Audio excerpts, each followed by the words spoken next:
Saudara, hari ini kita akan belajar firman Tuhan dari seorang wanita. Tokoh ini adalah tokoh yang pada waktu biasa kalau kita baca, kita sering memandang sebelah mata. Kita nggak nyangka, tapi ternyata Tuhan melakukan perkara luar biasa di tokoh ini. Namanya Lea.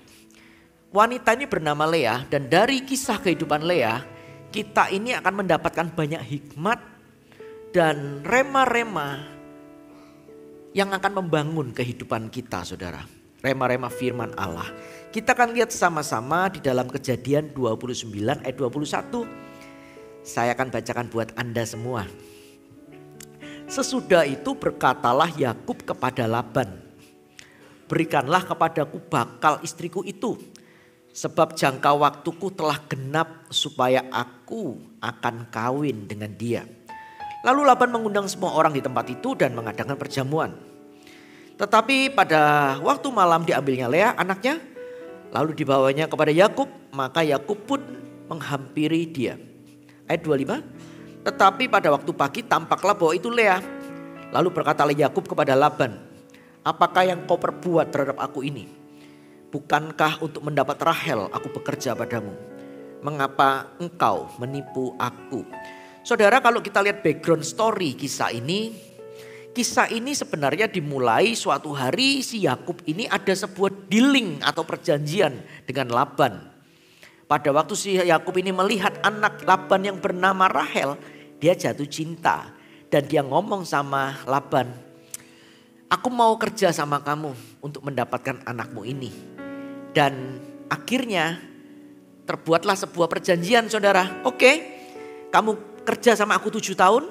Nanti setelah 7 tahun aku akan kasih anakku Rahel kepadamu. Itu backgroundnya.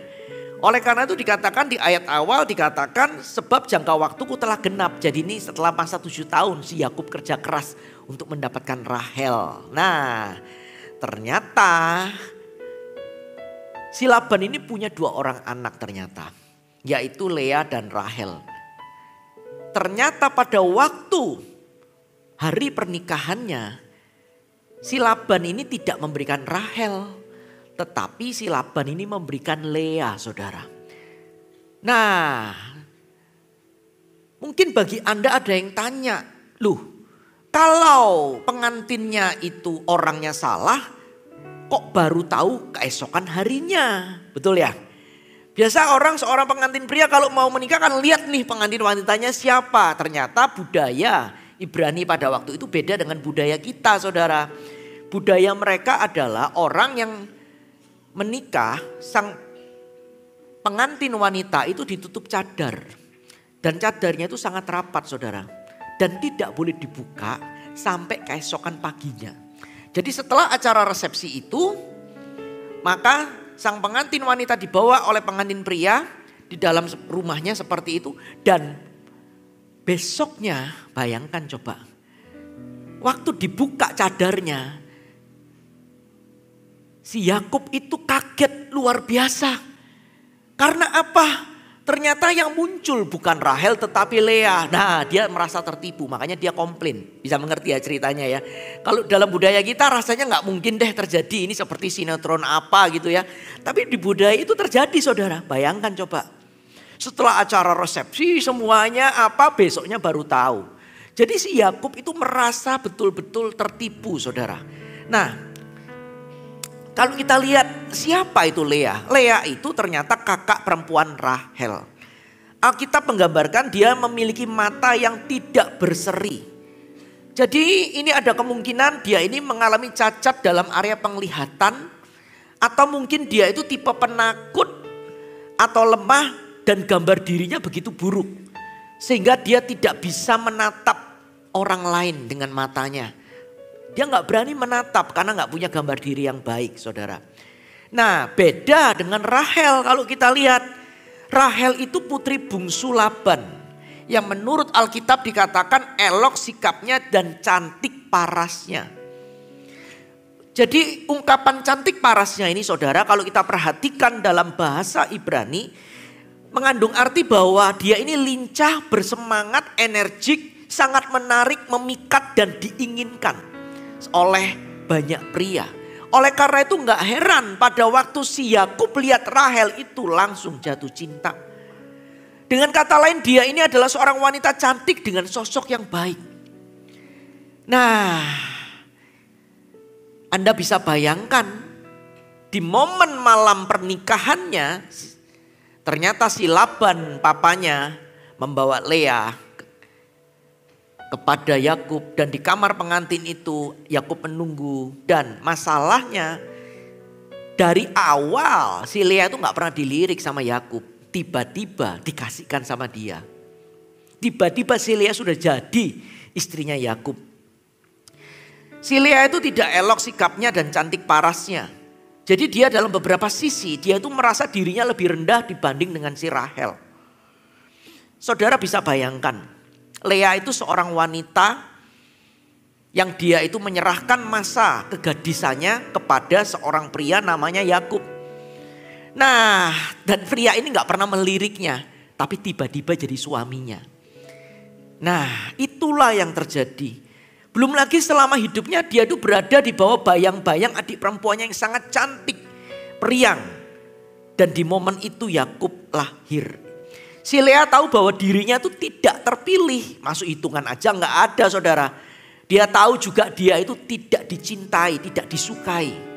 Anda bisa bayangkan seorang wanita, seorang gadis yang melepas kegadisannya dengan seorang pria tidak mencintainya. Kira-kira orang ini gimana coba? Dia mengalami konflik batin yang begitu hebat saudara. Belum lagi bagi Lea saudara. Dia itu terjebak dalam manipulasi dan tipu muslihat dua penipu ulung. Dia itu korban yang dimainkan oleh seorang penipu terhadap penipu lainnya. Kok bisa? Saudara bayangkan ya, jadi dari kisah ini si Laban papanya itu seorang penipu. Janji A kasih B. Masalahnya ini bukan barang, ini orang. Janjinya mau kasih Rahel yang dikasih Lea. Jadi Lea ini terjebak.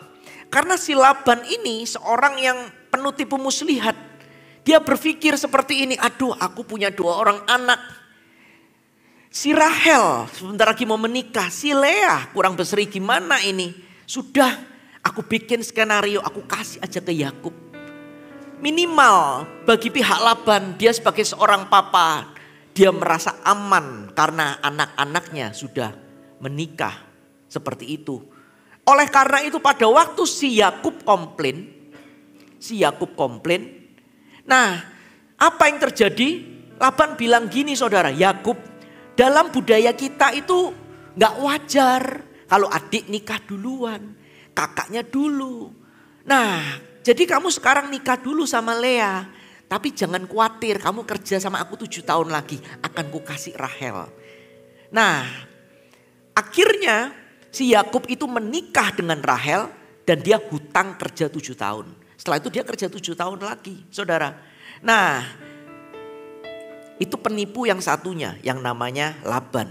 Belum lagi ternyata si Lea itu memiliki suami yaitu Yakub dengan julukan penipu. Yakub itu seorang penipu ulung saudara. Dia tipu papanya tentang hak kesulungan, dia tipu juga kakaknya Esau, makanya dia mau dikejar sama Esau. Nah jadi ya si Lea ini masuk di dalam permainan sebuah skenario yang dimana orang Malaysia berkata alamak gitu saudara. Anda mungkin lihat ini kok seperti cerita sinetron tapi ini nyata saudara. Ini kejadian. Nah Anda bisa bayangkan situasinya Lea seperti apa saudara. Nah padahal sebenarnya yang diinginkan oleh Lea sebagai seorang wanita pada umumnya atau dia tuh cuma ingin dicintai aja. Lea tuh gak pengen yang aneh-aneh kok. Dia cuma ingin dicintai aja. Bukankah itu saudara yang kita semua inginkan dalam hidup kita? Berapa banyak dari antara kita sebagai seorang anak kita pingin papa mama itu sayang sama kita. Mencintai kita. Mendukung kita. Menghargai kita. Berapa banyak Anda sebagai seorang istri mungkin Anda bilang permintaanku cuma satu kok kepada suamiku. Aku cuma ingin dicintai aja. Dikasihi, dihargai, dihormati. Aku gak minta yang lain. Nah Berapa banyak seorang suami juga menginginkan seperti itu. Dia menginginkan pada waktu pulang ke rumah dicintai oleh pasangannya, oleh anak-anaknya. Berapa banyak dari antara kita kalau bekerja, kadang-kadang ada orang berkata, wah kalau kerja itu yang penting gajinya besar. Enggak saudara, kebutuhan manusia enggak cuma itu. Kebutuhan manusia tertinggi itu dikasihi, dihargai. Berapa banyak dari antara Anda bekerja, pagi siang malam sungguh-sungguh untuk sebuah perusahaan untuk bisa maju. Anda cuma ingin dicintai, dikasih, dipuji oleh atasan atau pemimpin Anda. Tetapi ternyata Anda tidak mendapatkannya. Itulah yang terjadi dengan Lea.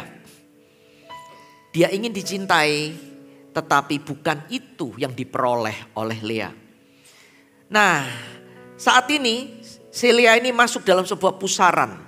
Karena di dalam rumah tangga itu ada satu Yakub, satu orang suami dengan dua istri. Ditambah lagi ada dua budak, kita nggak ngomong budaknya. Ada dua istri yaitu Rahel dan Lea. Dan si Lea ini sudah terjepit saudara. Yang dia oleh karena itu si Lea ini berusaha memenangkan persaingan dalam mendapatkan cinta dari suaminya Yakub. Kita bisa melihat itu dengan ketiga nama anak dari Lea. Kita bisa lihat saudara, anak pertama, kedua, ketiga dari Lea dengan Yakub. Dan nama anak-anak itu mengungkapkan sebuah tangisan dari hati terdalam Lea untuk berusaha menerima dirinya yang mungkin penuh dengan kekurangan dan untuk mendapatkan cinta dari sang suami saudara. Kita akan lihat ayat ke-32. Lea mengandung lalu melahirkan seorang anak laki-laki dan menamainya Ruben. Sebab katanya sesungguhnya Tuhan telah memperhatikan kesengsaraanku. Sekarang tentulah aku akan dicintai oleh suamiku. Saudara, Lea menamai putra sulungnya Ruben yang artinya lihatlah aku. Ruben itu artinya lihatlah aku saudara. Dan kita bisa melihat saudara, kita bisa lihat di dalam PPT kita bahwa setiap orang itu menginginkan perhatian. Dan kita semua melakukan apa yang menurut kita akan membuat kita lebih diterima, penting atau dibutuhkan. Jadi si Lea ini memberi nama anaknya Ruben saudara. Ruben itu dalam bahasa Ibraninya itu artinya lihatlah aku. Nah saudara, setiap kita itu pasti ingin dilihat atau dipandang sebagai orang yang berarti dalam kehidupan seseorang. Dan si Lea ini ingin dilihat oleh sang suaminya sendiri. Saudara, berapa banyak hari-hari ini pernikahan itu mengalami suffer atau menderita. Mungkin ada seorang istri yang berkata, yang tolong please lihat aku, pandang aku.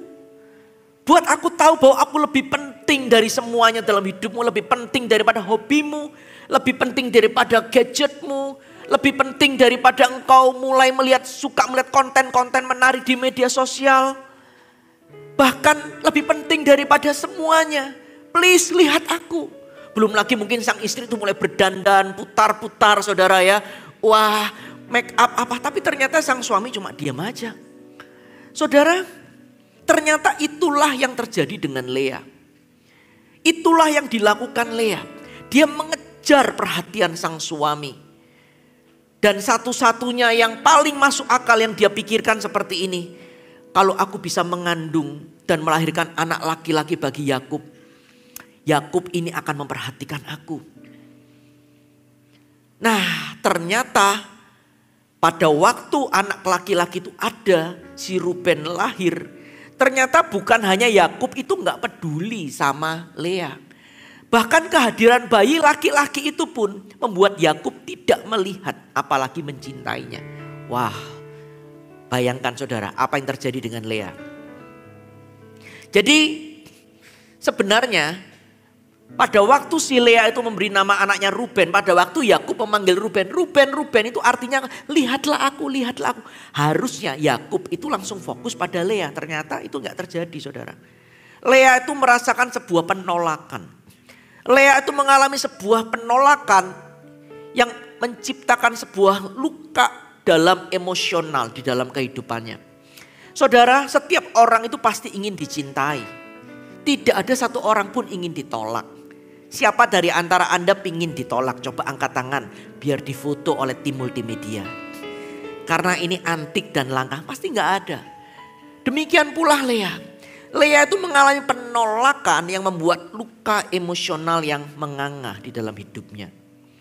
Kita akan lihat ayat ke-33. Mengandung pula lah ia lalu melahirkan seorang anak laki-laki. Maka ia berkata, sesungguhnya Tuhan telah mendengar bahwa aku tidak dicintai. Lalu diberikannya pula anak ini kepadaku. Maka ia menamai anak itu Simeon. Nah, kali ini si Lea mencoba untuk kedua kalinya. Dia mengandung dan melahirkan seorang anak laki-laki. Dan dikasih nama Simeon. Apa arti nama Simeon? Artinya mendengar. Dalam menamai putranya, si Lea itu sedang menjerit kepada Yakub. Yakub, Yakub, please dengarkan aku. Si Lea tuh ingin perasaan, pendapatnya, keinginannya didengar oleh sang suami. Oleh karena itu dia kasih nama anaknya Simeon, artinya dengarkan aku. Dengarkan aku. Setiap orang saudara menginginkan pendapatnya, perasaannya, keinginannya didengar. Dan ini sebenarnya satu hal yang normal, lumrah dari seorang istri. Minta didengar oleh sang suami. Tetapi ternyata si Lea tidak mendapatkan. Saudara, berapa banyak di dalam pernikahan Anda melihat bagaimana sang istri banyak sekali bicara kepada suaminya. Dan pada waktu dia bertanya kepada sang suaminya, suamiku apakah engkau mendengarkan aku? Maka sang suami berkata, atau mengangguk-angguk. Dan pada waktu sang istri bertanya, apa maksud dari yang aku katakan? Maka sang suami dengan lihai berkata, sayangku, wah pakai kata sayangku, tolong diulang lagi supaya lebih jelas.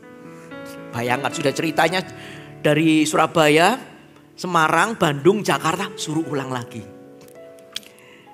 Nah saudara, pernah nggak istri Anda berkata kepada Anda, yang sebenarnya kalau aku ngomong kamu dengerin gak sih? Sang suami pasti bilang, oh pasti aku dengerin. Betul ya? Betul, setuju suami? Tentu, wah tentu aku dengerin. Tapi kalau sang istri mulai tanya, please diulangi. Maka sang suami akan berkata gini, yang supaya gak salah paham ya, kita menyamakan persepsi, tolong diulangi lagi. Kata-kata hikmat saudara ya. Nah, demikian pula terjadi dengan Lea. Dia kasih nama anaknya Simeon, artinya dengarkan aku, dengarkan aku, dengarkan aku. Nah, sebenarnya pada waktu dia kasih anaknya Simeon, si Lea itu sedang mengirimkan pesan kepada Yakub, Yakub dengarkan aku.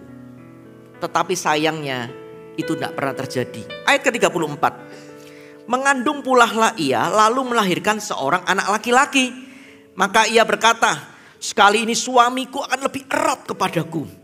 Karena aku telah melahirkan 3 anak laki-laki baginya. Itulah sebabnya ia menamai anak itu Lewi. Saudara, putra Lea yang ketiga bernama Lewi. Apa arti nama Lewi? Artinya adalah disatukan atau dihubungkan dengan. Jadi si Lea itu saudara, dia itu bersikeras dan menjerit seolah-olah menjerit kepada Yakub. Ayo Yakub, bersatulah dengan aku. Akulah yang memberikan kepadamu anak laki-laki, bukan cuma 1 loh, 3. Sedangkan Rahel itu enggak loh. Yakub, tidakkah engkau menyadari bahwa Allah itu menghormati dan memberkati pernikahan kita? Seolah-olah si Lea itu mau ngomong gitu saudara. Oleh karena itu dia kasih nama anaknya Lewi. Arti nama Lewi itu adalah kenali aku. Kenali aku, ini lebih dalam daripada lihatlah aku atau dengarkan aku. Tapi kenalilah aku. Setiap orang memiliki kebutuhan untuk dimengerti dan dipahami. Itu arti nama dari Lewi saudara. Kenali aku saudara, seperti itu. Saudara, kalau Anda perhatikan saudara, sebuah cincin kawin dan selembar kertas pernikahan ternyata tidak selalu menciptakan pernikahan yang didambakan. Berapa banyak orang sudah punya cincin kawin dan kertas pernikahan, lambang sah, Ternyata dia nggak mengalami pernikahan yang didambakan. Anda bisa tinggal di dalam rumah yang sama, berbagi bed yang sama, tetapi sudah tidak ada keintiman, tidak ada komitmen untuk membentuk sebuah pernikahan yang sejati. Berapa banyak ada suami dan istri duduk di dalam satu mobil yang sama, tetapi yang satu perasaannya ke kanan, yang satu perasaannya ke kiri, nggak menyatu. Berapa banyak mereka mungkin dinner bersama, mungkin mereka pada waktu difoto, dimasukkan medsos, wah kelihatan seperti sebuah couple yang berbahagia, tetapi ternyata pada waktu dinner, yang satu perasaannya ke kanan, yang satu ke kiri. Perasaan mereka nggak menyatu atau berpaut satu dengan yang lain. Tidak ada keeratan untuk saling mengerti atau memahami satu dengan yang lain. Saudara perhatikan apa yang Lea usahakan, namun ternyata tidak membuat si Yakub melihat Lea. Tidak membuat si Yakub itu mendengarkan Lea. Dan tidak membuat si Yakub itu menjadi erat atau intim dengan Lea. Saudara, coba Anda pikirkan. Apa yang Anda lakukan untuk Anda bisa mengatasi sebuah situasi yang tidak menyenangkan dalam pernikahan Anda. Anda sebagai seorang istri, Anda sudah menyiapkan yang terbaik. Sarapan, menata rumah. Ternyata sang suami pulang dengan cueknya aja. Seolah-olah menganggap hal itu biasa. Tidak ada kata-kata thank you yang ya, terima kasih ya. Ternyata sang suami pulang, mandi langsung berada di tempat tidur dengan bermain HP-nya atau gadgetnya. Melihat konten-konten dan Anda merasa dilupakan apa yang Anda lakukan. Atau apa yang Anda lakukan di momen Anda itu sebagai seorang pekerja yang sudah bekerja luar biasa, datang lebih pagi dari pekerja yang lain. Dan Anda pulang jauh lebih larut. Dan akhirnya membuat perusahaan itu menjadi profit. Dan naik kelas. Dan ternyata di momen promosi, ternyata atasan Anda justru mempromosikan orang baru yang tidak terlalu cakap tetapi pandai mengambil hati. Dan Anda seolah-olah merasa udah dilupakan. Atau apa yang Anda lakukan, saudara, di momen Anda sebagai seorang anak memiliki papa mama yang ternyata lebih mengasihi kakak atau adik Anda, kurang mengasihi Anda. Dan setiap kali telepon kepada Anda, kalau dalam urusan ATM atau kebutuhan-kebutuhan, Andalah yang dicari. Tapi dalam urusan kasih sayang Anda pasti selalu dilupakan. Apa yang Anda lakukan? Atau apa yang Anda lakukan ternyata sama sekali tidak mengubah orang yang Anda kasihi. Anda mendapatkan gagal. Anda gagal mendapatkan cinta dan perhatian serta penghargaannya. Mungkin Anda seorang suami yang kerja keras pagi siang malam untuk mencukupi kebutuhan keluarga. Nah, tetapi saudara, ternyata pada waktu pulang ke rumah, harapan Anda mendapatkan sang istri dan sang anak berkata, "Pak, thank you ya, Papa udah kerja keras demi kami." Sang istri berkata, "Thank you ya, Yang." Tapi ternyata Anda pulang ke rumah, Anda tidak mendapatkan. Bahkan Anda seperti merasa dijadikan mesin ATM oleh anak dan istri Anda. Apa yang Anda lakukan, saudara? Saudara, kita perlu mempelajari kehidupan Lea. Lea ini saudara akhirnya mencapai satu titik di mana ia berkata kepada dirinya sendiri saudara. Dia ngomong gini loh, aku tidak mendapatkan perhatian dari si Yakub. Perhatiannya aku gak dapatkan. Yakub itu juga tidak mendengarkan aku. Sang suamiku itu juga tidak menjadi lebih erat denganku. Aku ini tidak mendapatkan apa yang selama ini aku cari. Sekarang sudah saatnya aku berganti arah. Katakan, sudah saatnya aku berganti arah. Saudara, bagi Anda yang suka mencatat judul khotbah, ini judulnya. Tadi baru intronya saudara. Anda kaget ya, intronya sepanjang itu. Iya. Judulnya adalah memilih untuk menerima dan mengalami kasih Tuhan. Catat, ini judulnya. Kita akan lihat saudara, sekali kita bisa mengerti rahasia Lea ini saudara, hidup kita gak pernah sama lagi. Ayat ke-35, mengandung pula lah ia lalu melahirkan seorang anak laki-laki. Maka ia berkata, sekali ini aku akan bersyukur kepada Tuhan. Itulah sebabnya ia menamai anak itu Yehuda. Sesudah itu ia tidak melahirkan lagi. Perhatikan saudara kata-kata, sekali ini aku akan bersyukur kepada Tuhan. Jadi si Lea itu akhirnya dia mulai menyadar, dia mulai ingat-ingat. Selama ini dia berusaha cari kasih perhatian dari sang suami gak dapat. Tiba-tiba si Lea tuh ingat. Di momen dia sengsara dikatakan yang pertama, Tuhan memperhatikan aku. Kasih anak yang pertama. Di momen Tuhan kasih anak yang kedua, si Lea berkata, Tuhan mendengarkan jeritan hatiku bahwa ternyata aku tidak dicintai. Dia kasih nama anak yang kedua. Dan ternyata si Lea itu langsung menyadari. Dia kasih nama anaknya yang keempat adalah Yehuda, artinya puji Tuhan. Si Lea itu langsung mengubah senter hidupnya bukan kepada sang suaminya, tetapi kepada satu pribadi, yaitu Tuhan. Dia mulai memuji-muji Tuhan. Dia kasih nama anaknya Yehuda. Saudara, ingatlah di momen Anda mengalami kelelahan atau Anda jengkel dengan orang-orang sekeliling Anda merasa diperlakukan tidak adil. Kok aku nggak adil ya? Mungkin dari keluarga, dari pekerjaan atau apapun juga. Tiba saatnya Anda ganti haluan, katakan ganti haluan. Tiba saatnya Anda berkata, aku gak perlu dapat perhatian dari kanan kiri atau orang lain yang membuatku merasa utuh. Aku gak perlu ada telinga untuk mendengar, untuk aku bisa merasa dihargai. Aku gak perlu merasa sendirian, karena aku bisa mendapatkan, menemukan kepuasanku di dalam Tuhan. Anda bisa berkata, Tuhan akan melihatku. Tuhan itu akan mendengarku. Tuhan akan bersamaku. Tuhanlah yang menjadikan aku utuh dan memuaskan hidupku. Puji Tuhan. Anda bisa mulai ganti saudara. Anda gak perlu orang lain yang membuat Anda utuh. Anda gak perlu merasa oke, merasa enak, enjoy. Karena Instagram Anda banyak orang yang like gini. Kalau Anda orang gini Anda sedih. Anda gak perlu itu saudara. Di momen Anda mulai fokuskan hati Anda kepada Tuhan. Saudara, pujian itu membawa kita berhadapan langsung dengan kebenaran akan kasih Tuhan kepada kita.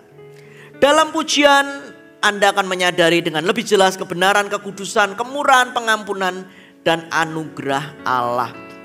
Dan semakin Anda melihat siapa Tuhan bagi Anda, semakin Anda melihat betapa ternyata aku ini berharga di matanya. Amin. Karena itu saudara, si Lea itu mulai mengarahkan hatinya, cintanya kepada Tuhan. Dan dia mendapatkan kepuasan yang luar biasa. Dan si Lea itu berhenti bergumul dengan dirinya. Karena dia merasa pada waktu aku bergumul dengan diriku, aku semakin blunder. Emosiku semakin naik turun gak karu-karuan. Tetapi pada waktu aku arahkan hatiku pada Tuhan, aku ini ternyata menerima cinta yang tanpa syarat, kasih yang tanpa syarat, perhatian yang tanpa syarat, dan akhirnya memulihkan hati dan hidupku. Jadi sekarang si Lea itu berubah saudara, dia mulai memuji-muji Tuhan. Dia mungkin nyanyi seperti kita, sebab kau layak terima pujian, sebab kau layak terima pujian, sebab kau layak. Ku agungkan Yesus, Raja di atas segala raja. Jadi si Lea itu mulai memuji-muji Tuhan. Dan dia arahkan hatinya, cintanya kepada Tuhan. Dan Anda lihat hatinya yang luka itu perlahan mengalami kesembuhan. Ada sesuatu yang berubah dalam hati Lea. Dia gak sama lagi. Mungkin keadaannya masih belum berubah saudara. Mungkin sang suami masih cuek-cuek aja. Mungkin juga papanya juga gak berubah si Laban. Atau adiknya mungkin juga gak berubah. Tapi si Lea sudah tidak bergantung dengan semuanya. Hatinya sudah berubah. Proses perubahan Tuhan itu selalu dimulai dari inside ke outside. Dari dalam hati mengalir keluar. Wajah Lea itu gak sedih lagi saudara. Wajahnya mulai berseri-seri. Kalau dulu wajahnya sedih karena dia mengharapkan cinta dari sang suami. Tapi sekarang wajahnya berseri-seri karena dia mendapat cinta dari pangeran sorgawi. Jadi Lea mendapatkan kasih Tuhan yang memulihkan hatinya. Dia merasa dicintai, ada kebebasan, rasa aman. Wah, tahu gak saudara? Pada waktu kita mulai memuji Tuhan, meninggikan Tuhan. Anda kan kaget ya. Pada waktu kita mulai nyanyi memuji Tuhan, meninggikan Tuhan. Akan ada sebuah suara berkata, engkau anakku. I love you. Engkau berharga. Gak tahu. Itu Tuhan akan berikan kepada kita. Karena kita itu dicintai oleh Tuhan. Amin. Itu yang terjadi dengan Lea saudara. Kita akan lihat saudara. Dari keturunan Lea ya. Siapa sih orang-orang suku Yehuda selama bertahun-tahun? Ternyata saudara. Mereka yang pertama dan terpenting. Menjadi pemimpin dalam pujian. Dan dari suku Yehuda itulah Yesus dilahirkan.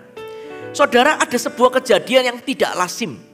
Ternyata Tuhan itu melewatkan sebuah urutan silsilah yang normal.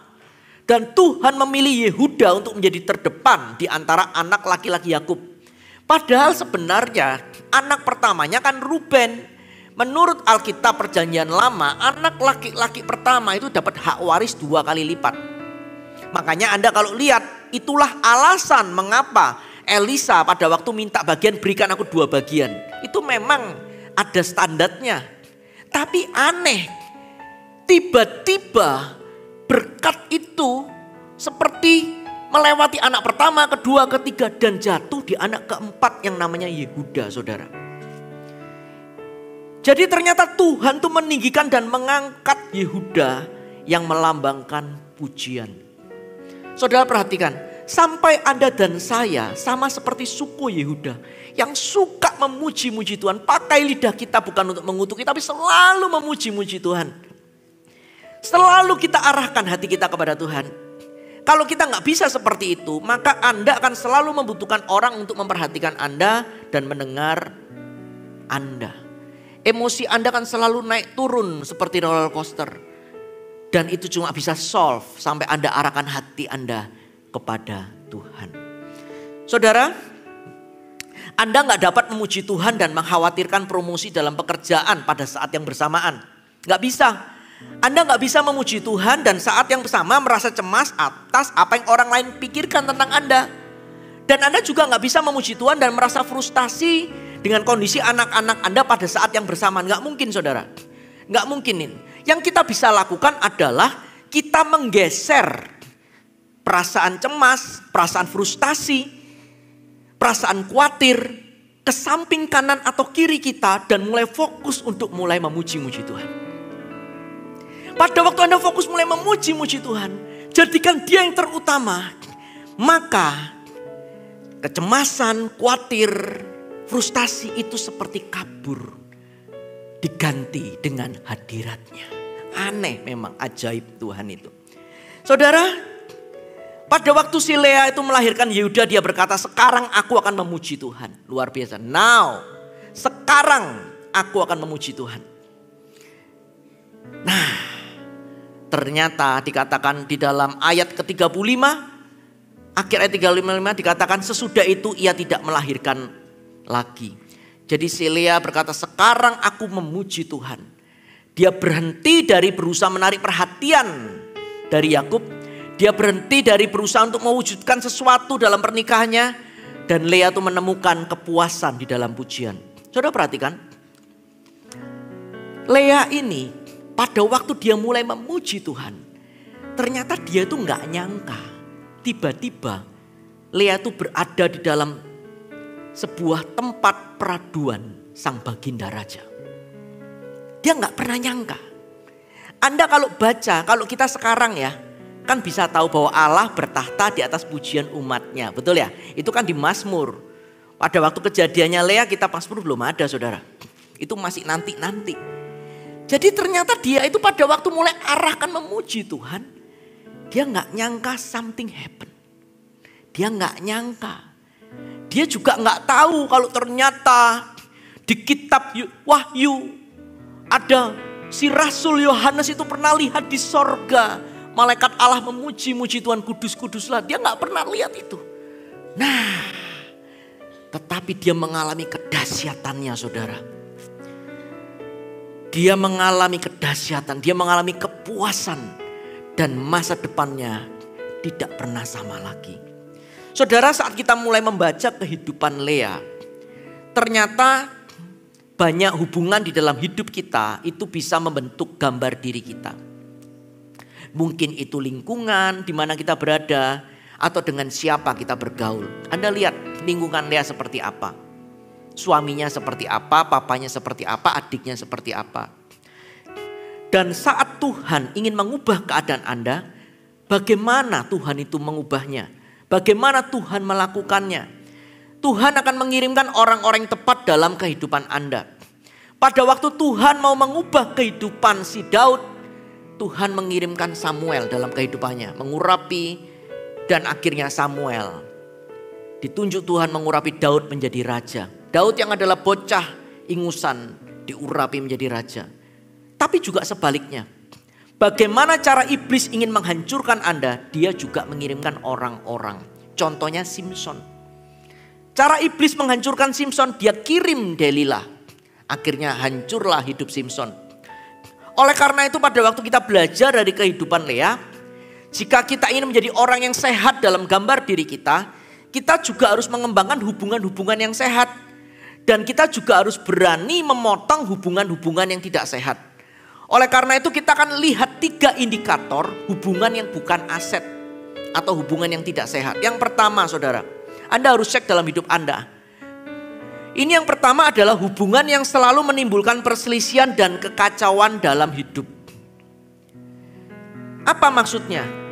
Amos 3 ayat 3 dikatakan berjalankah 2 orang bersama-sama jika mereka belum berjanji. Saudara, ini adalah sebuah hubungan. Anda ngomong baik-baik dengan orang itu selalu ujungnya itu pertengkaran dan kekacauan. Anda perhatikan. Sekali, 2 kali, 3 kali selalu ujungnya seperti itu. Ini adalah tipe hubungan seperti Abraham dan Lot. Ujung-ujungnya saudara, itu terjadi pertikaian antara gembala-gembala Abraham dengan gembala-gembala Lot. Hubungan yang seperti ini Anda harus waspadai.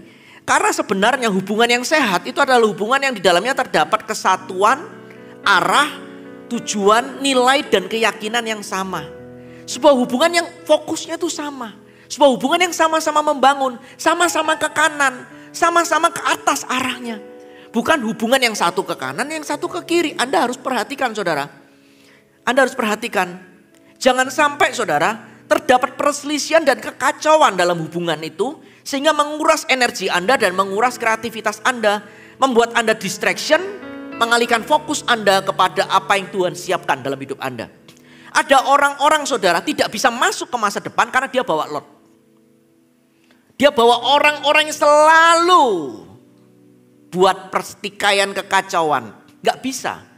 Oleh karena itu pada waktu Tuhan mau bawa Abraham ke masa depan, ke tanah perjanjian, Abraham harus cut si Lot itu.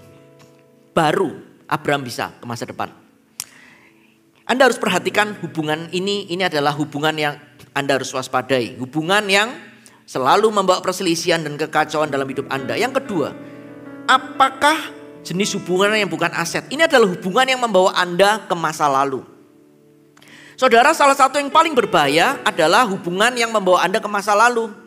Kalau Anda pernah baca kisah tentang Yesus, bagaimana Yesus suatu hari pergi ke kampung halamannya di Nazaret. Nah, di sana Yesus tuh mulai mengajar dan orang-orang tercengang dengan pengajaran Yesus, tetapi ternyata orang-orang di sana juga tersinggung. Dan mereka terus berkata gini, bukankah dia ini anak tukang kayu ya? Bukankah dia tuh anak Maria? Bukankah saudara-saudaranya itu main sama kita ya? Saudara laki-laki seperti Yakobus, Yusuf, Simon dan Yudas. Nah, bagaimana mungkin dia bisa punya hikmat sebesar itu? nggak mungkin lah. Kita kan kenal dia. Anak tukang kayu. Dia tuh sama seperti kita. Orang-orang Nazaret tidak bisa melihat Yesus sebagai anak Allah. Dia cuma bisa lihat Yesus sebagai anak manusia. Oleh karena itu Yesus tidak bisa melakukan mujizat karena ketidakpercayaan mereka. Saudara, bukan karena Yesus kurang kuasa. Tapi karena mereka selalu melihat bahwa Yesus cuma anak manusia. Lupa kalau Yesus itu anak Allah. Akhirnya Yesus tidak dapat menyatakan kemuliaannya. Saudara, Anda harus hati-hati dengan orang-orang yang selalu mengingatkan Anda pada masa lalu Anda yang kelam. Anda harus hati-hati. Setiap orang itu punya masa lalu. Saulus pun masa lalunya kelam, seorang pembunuh. Tapi Anda harus hati-hati dengan orang-orang yang selalu kalau ngomong dengan Anda, membawa Anda ke masa lalu, mengungkit-ungkit, mengorek-orek lembah kekelaman Anda dan membuat Anda terpuruk di sana dan Anda ditinggalkan di sana. Orang-orang seperti itu saudara, itu akan menyeret Anda ke bawah dan menghambat Anda mencapai potensi terbaik yang sudah Anda siapkan. Itu bisa berbicara tentang orang-orang, bahkan tentang kerabat yang terus-menerus mengingatkan Anda tentang apa yang dahulu dipikirkan orang tentang Anda. Saudara, kebenarannya saudara, pendapat-pendapat masa lalu yang bukan merupakan pendapat Tuhan adalah pendapat yang tidak ada hubungannya dengan masa depan Anda. Ini kebenaran. Pendapat-pendapat masa lalu itu nggak ada hubungannya dengan masa depan Anda. Mereka hanya berhubungan dengan hari kemarin Anda. Oleh karena itu tinggalkan hal itu kalau Anda ingin maju ke depan. Saudara, hati-hati dengan yang namanya reuni. Tidak ada yang salah dengan reuni, tapi Anda harus hati-hati. Apalagi kalau ada namanya CLBK, cinta lama bertemu kembali. Hati-hati dengan mantan-mantan saudara. Itu masa lalu Anda. Kalau Anda sudah bereskan semua, sudah putus, ya sudah. Orang itu sudah menikah dengan yang lain. Anda jangan sampai. Amin. Karena itu saya dorong Anda yang profesional muda, hati-hati. Jangan sampai Anda gampang-gampang pacaran ternyata gak punya visi menikah. Puji Tuhan dalam hidup saya pacaran cuma 1 kali saudara. Jadi saya itu gak punya mantan. Gak ada. Istri saya juga gak punya mantan. Jadi kita tuh gak ada saudara. Nah mungkin Anda berpikir, pastor saya itu kan dulu belum kenal Tuhan. Saya punya mantan. Oke, tapi Anda jangan balik ke sana. Bisa mengerti ya? Dan Anda sebagai istri yang sekarang jangan pernah pancing-pancing. Kamu dulu dating dengan mantanmu itu di mana? Nah itu namanya cari penyakit. Sudah masa lalu ya masa lalu. Sekarang aku sama kamu kita maju ke depan. Bener gak? Jangan diungkit-ungkit. Nah betul, setuju tandanya. Wah ini ya. Jangan gitu saudara. Itu tidak akan bawa Anda kemana-mana. Cut off masa lalu Anda. Bisa mengerti ya? Kamu dulu kalau makan di mana? Wah ngomongnya gitu. Jangan sudah stop. Tutup buku. Jangan bawa. Itu hubungan-hubungan yang bahaya saudara. Yang ketiga, hubungan dengan manipulasi psikologis. Ini adalah hubungan yang memangsa hati Anda dan merampas kendali atas hidup Anda. Ada 3 huruf yang sangat berbahaya dalam manipulasi psikologis, yaitu FOG. Fear, Obligation, and Guilt. Ini adalah sebuah hubungan yang tidak sehat, bahkan merusak, menimbulkan ketakutan atau perasaan bersalah. Manipulasi psikologis ini bertujuan mengendalikan Anda atau controlling Anda untuk melakukan kehendaknya demi kepentingan pribadi. Hati-hati hubungan dengan seperti ini saudara. Jadi Anda cek, kalau Anda ketemu dengan orang tertentu, selalu ujungnya Anda tuh ketakutan. Anda seperti gak punya kendali. Ujung-ujungnya kalau Anda habis ngomong sama orang ini menimbulkan perasaan bersalah. Atau menimbulkan sesuatu, beban-beban tertentu, obligation. Kalau nggak ngelakuin ini merasa nggak enak. Hati-hati dengan hubungan seperti ini. Itu namanya manipulasi psikologis. Tujuannya untuk kontrol Anda. Untuk Anda melakukan kehendaknya. Kepentingan pribadinya. Oleh karena itu saudara, jangan pernah berikan kekuasaan kepada siapapun juga untuk memanipulasi dan mengendalikan Anda. Tidak ada seorang pun yang berhak menerima kuasa itu kecuali Tuhan. Bahkan Tuhan pun gak pernah gitu sama kita. Pada waktu kita bersalah, kita bertobat, diampuni, dicintai. Gak pernah ditakut-takutin. Gak pernah kita itu diancam. Kalau kita sudah bertobat, muncul perasaan bersalah, itu bukan dari Tuhan. Ada usir aja, pergi dalam nama Yesus. Itu bukan dari Allah saudara. Saudara perhatikan, tidak ada seorang pun yang bisa membuat Anda kehilangan kegembiraan, pikiran atau emosi yang sehat atau aspek lainnya. Kecuali Anda memberikan orang itu kekuatan. Jangan lakukan itu saudara. Oleh karena itu perhatikan kalau Anda sudah ceria, happy gitu ya. Anda perhatikan, Anda telepon seseorang tiba-tiba berubah. Hidup Anda jadi depresi, jadi tertekan, takut. Jangan izinkan itu terjadi. Jangan mau digitukan. Amin. Something wrong dengan hubungan itu saudara. Oleh karena itu saudara, kita akan lihat sama-sama tadi 3 poin. Hati-hati dengan hubungan yang bukan aset ini. Ini yang pertama, hubungan yang selalu menimbulkan perselisihan dan kekacauan. Hubungan yang membawa Anda ke masa lalu. Hubungan dengan manipulasi psikologis. Hati-hati saudara. Saudara, setelah Anda mengevaluasi hubungan, ternyata Anda nyelidik. Wah, ternyata ada ya dalam hubungan-hubunganku ini hubungan yang bukan aset. Sebuah hubungan yang menyedot emosi. Mengakibatkan emotional drying atau emotional damage. Dan merugikan pertumbuhan kerohanian Anda. Maka yang Anda perlu lakukan adalah putuskan hubungan yang tidak sehat itu. Pertanyaannya, bagaimana kita bisa memutuskan hubungan yang tidak sehat? Yang pertama, evaluasi setiap hubungan dalam kehidupan Anda. Anda nggak bisa asal cut saudara, Anda harus evaluasi dulu. Pada waktu Anda mulai evaluasi setiap hubungan saudara, kadang-kadang Anda perlu mempertimbangkan sebuah situasi. Dan Anda perlu mengaku pada diri Anda sendiri bahwa ternyata ada hubungan tertentu itu memang gak bisa diteruskan. Apakah itu hubungan partner kerja, kongsian, atau hubungan penjajakan, apakah orang ini bisa jadi ke depan jadi pasangan hidup Anda. Ternyata Anda melihat hubungan ini toksik, selalu membawa Anda jauh dari Tuhan. Membuat Anda tuh lelah, capek lah pokoknya kalau setelah ngomong selalu habis emosi Anda. Apalagi kalau hubungan itu membawa Anda kepada dosa. Ini adalah Anda harus evaluasi saudara. Yang kedua, setelah Anda mengevaluasi, kadang-kadang ada orang itu tidak berani meng-cut sebuah hubungan. Karena orang itu, dia itu mencoba untuk menjadi Tuhan bagi orang lain. Kebenarannya, jangan mencoba menjadi Tuhan bagi orang lain. Mungkin Anda punya teman yang Anda pertimbangkan jadi pacar. Dan Anda tahu, kalau Anda cut, nanti dia bunuh diri. Nah bisa gitu. Dia bunuh diri kok Anda yang pusing, aneh ya.